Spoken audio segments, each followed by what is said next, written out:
I've been told, probably very accurately in the past, that when I don't prepare myself for my comments, I come off looking unfavorable. That's a prior word that I wasn't expecting the death of Alexei Navalny, but I'm going to comment. What happens when you prepare yourself mentally for a public question is that the need to demand a certain response from yourself becomes evident to the interviewer, and they realize that you're not being very spontaneous. The problem with spontaneity is that if you're not inspired, you end up coming off like a guitarist cat meow. And the result can be leaving a bad taste in the impression you convey. But I think it's wrong headed to measure everything that happens to someone against injustice done to them. In my case, it wouldn't be reasonable for me to expect Vladimir Putin to behave um, in a way that I would feel was merciful towards someone like me, because there's a lot of differences that have led to me being criminalized for things that I didn't even know anything about. So I empathize with political prisoners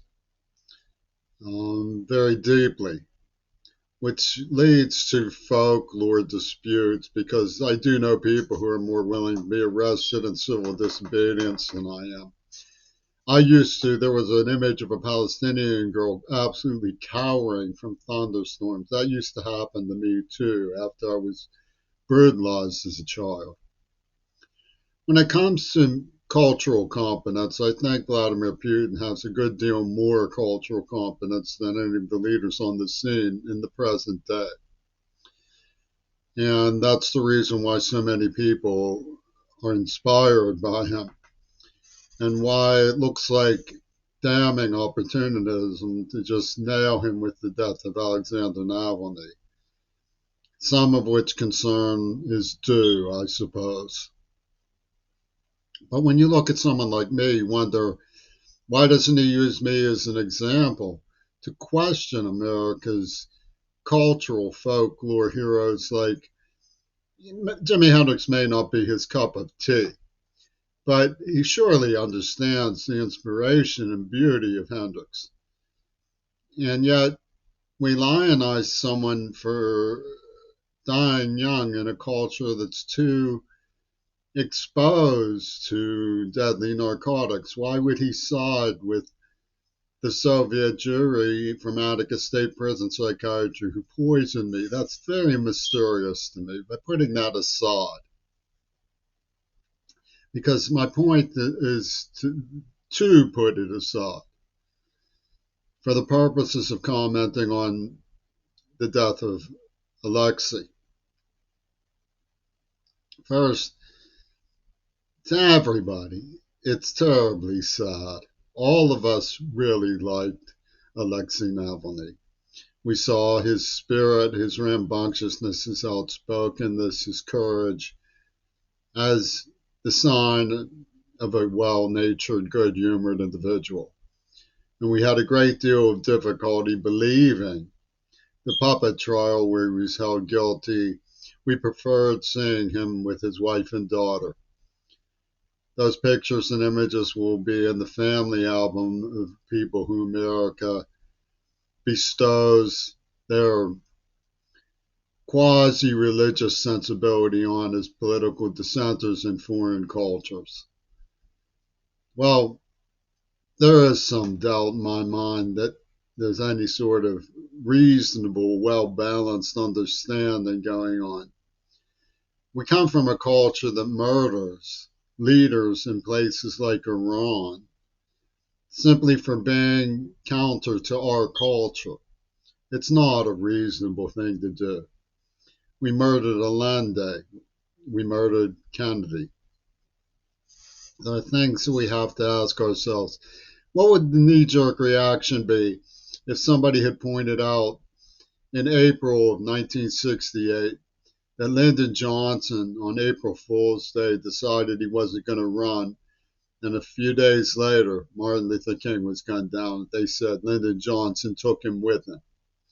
Or somebody looking at my research about the macabre element of overtone semiotics in Reagan cinema and said, as I believe, that Reagan was in on the hit on Kennedy. There would be a tremendous outpouring of blame that the individual had spoken up their concerns. And so the quasi-religious favoritism towards political dissent in Russia leads people to say, why are you afraid to say Putin did it? I'm not. There's a lot of people who say he did it. It's just a rumor. It can't be proven. I'm not exonerating it if he did. He certainly contributed to it.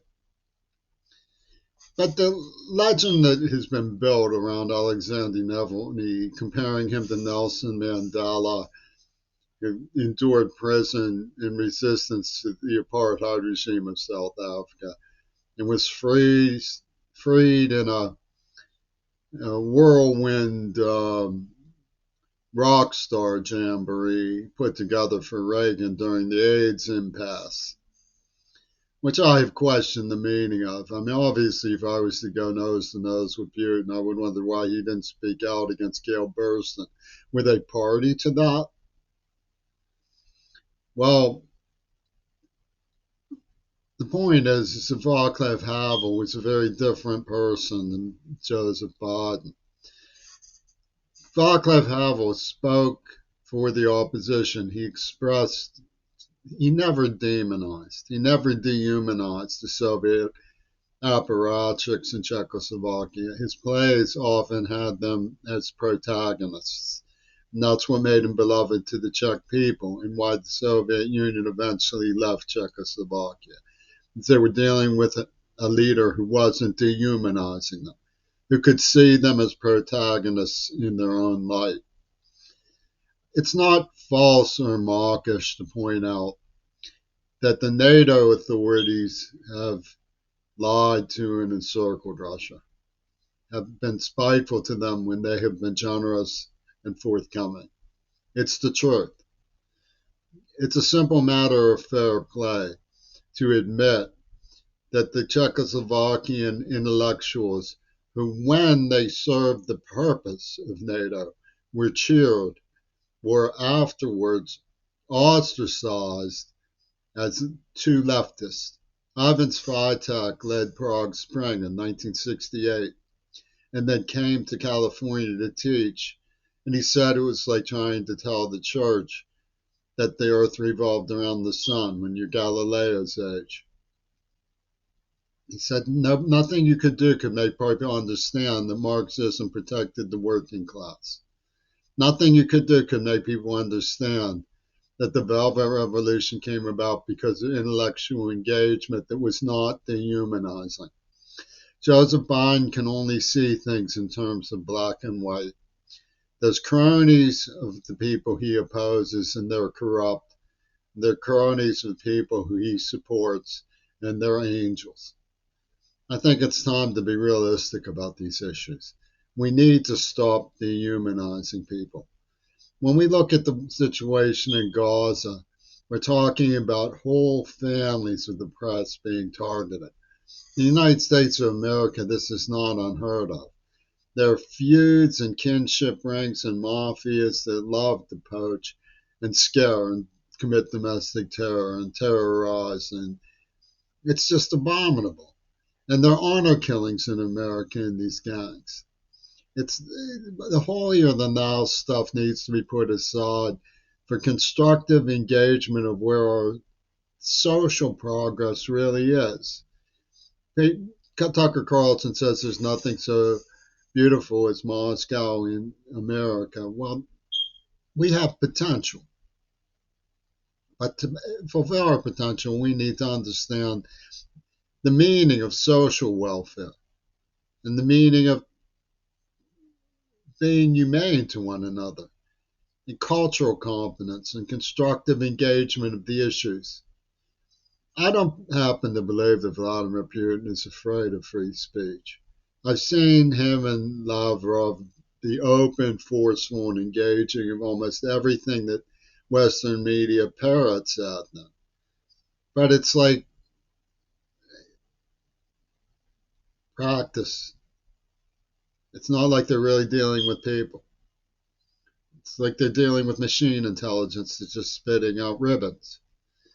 And I, for one, feel disappointed that the American show business has been allowed to conquer news reporting so dismally that people don't want to hear challenges to failed policies because of inculcated dogma that just gets fed like a ribbon from the so called Fourth Estate. I liked Alexei Navalny, and I'm sorry he's gone.